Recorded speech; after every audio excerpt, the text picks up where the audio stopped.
We are entering pretty interesting territory when it comes to talking about these 2026 NHL prospects, and I wanted to take a little bit of time to dive into one of the top names of this year's group of guys. We've already made a few videos about him, especially throughout the course of the year. Today, we're talking about Keaton Verhoeff once more. And I know it has been a little bit of a roller coaster ride, covering this name in particular, seeing the fact that he is ranked highly by some, ranked lower by others, and the fact that Verhoeff was supposed to go second overall earlier this year. All the draft projections had Keaton Verhoeff number two. Even the Sportsnet guys had Verhoeff at number 1 at some point in November.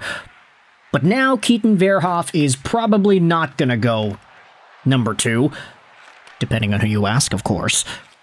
His ranking on Elite Prospects is 12th, his ranking by Cam Robinson is 8th, Craig Button has him 9, Chris Peters has him at 2, you have Bukala, who has him at 4, Smart Scouting at 3, Sam Constantino at 3, and his consolidated average ranking is number 4.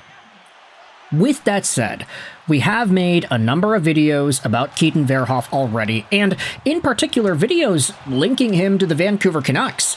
Is there a world where Verhoeff going number 3 to the Canucks is actually the safest choice possible for this team?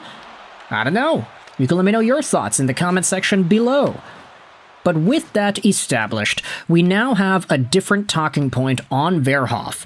One of the draft's top right-handed defensemen, and a guy that could go somewhere from, let's just say, 3rd overall to maybe, I don't know, lowest he could go is maybe 8th or 9th?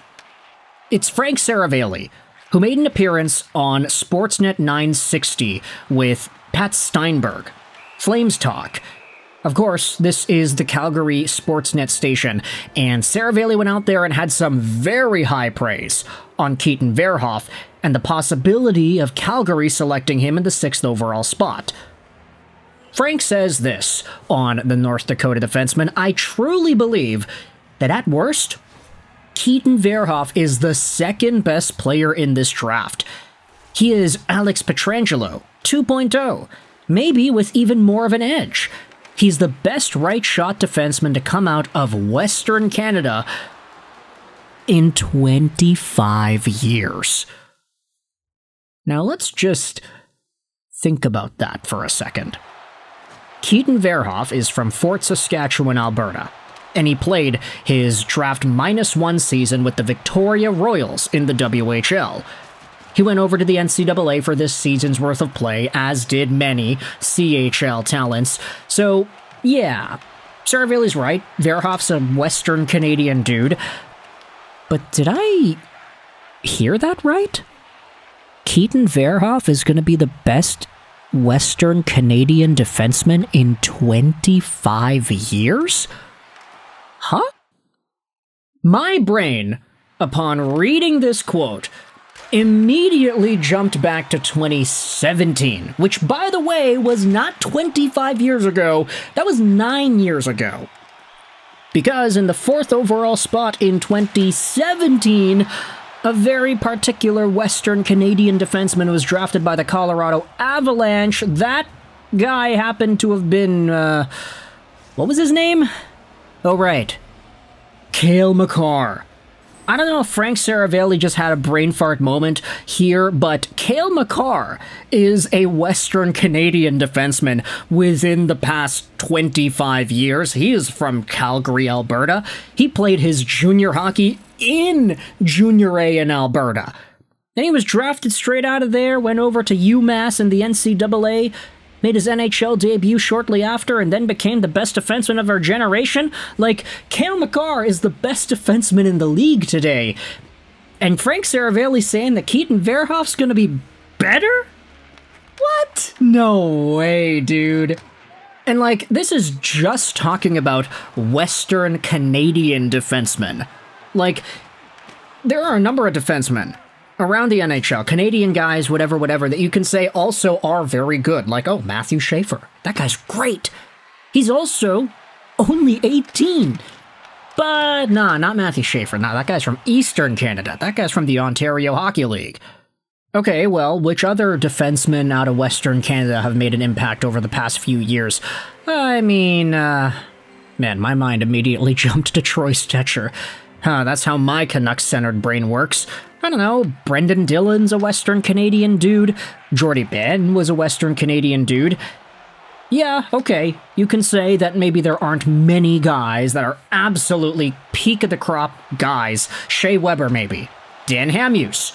Within the past 25 years? Okay, fine.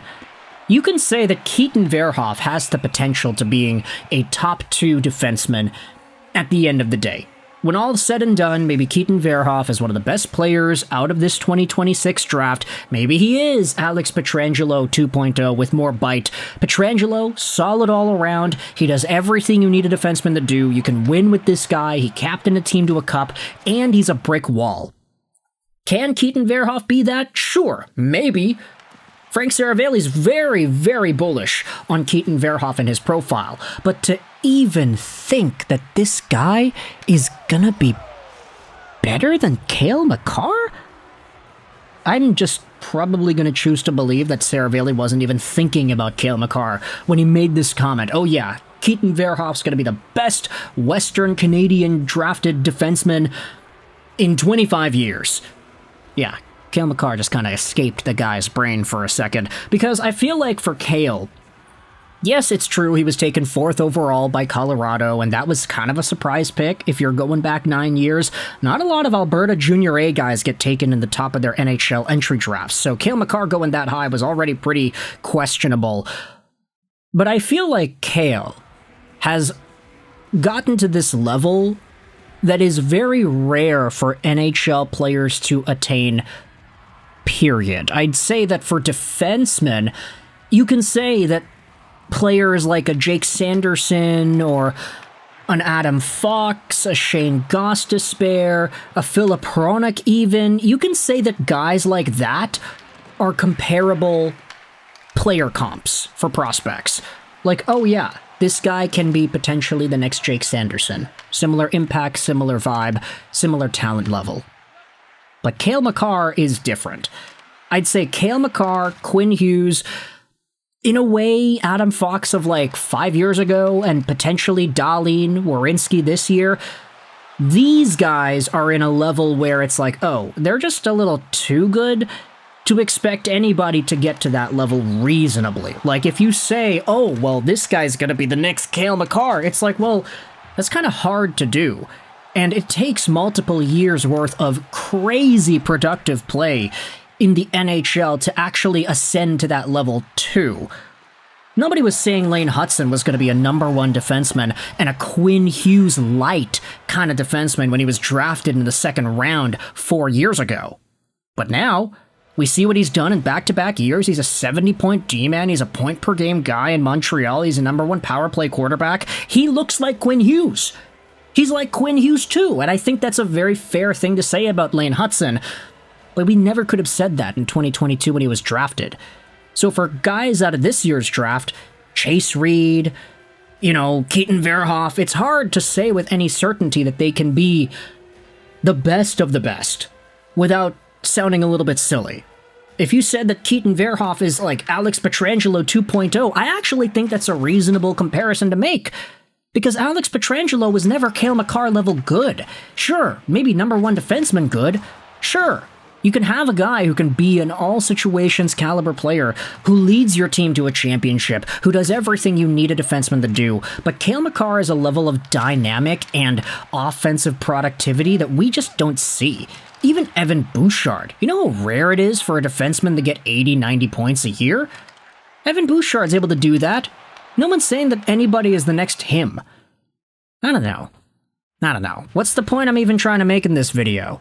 Maybe Cale Makar is likely to be superseded by Keaton Verhoeff. Who knows? And if that's the case, the Vancouver Canucks should take Verhoeff at #3.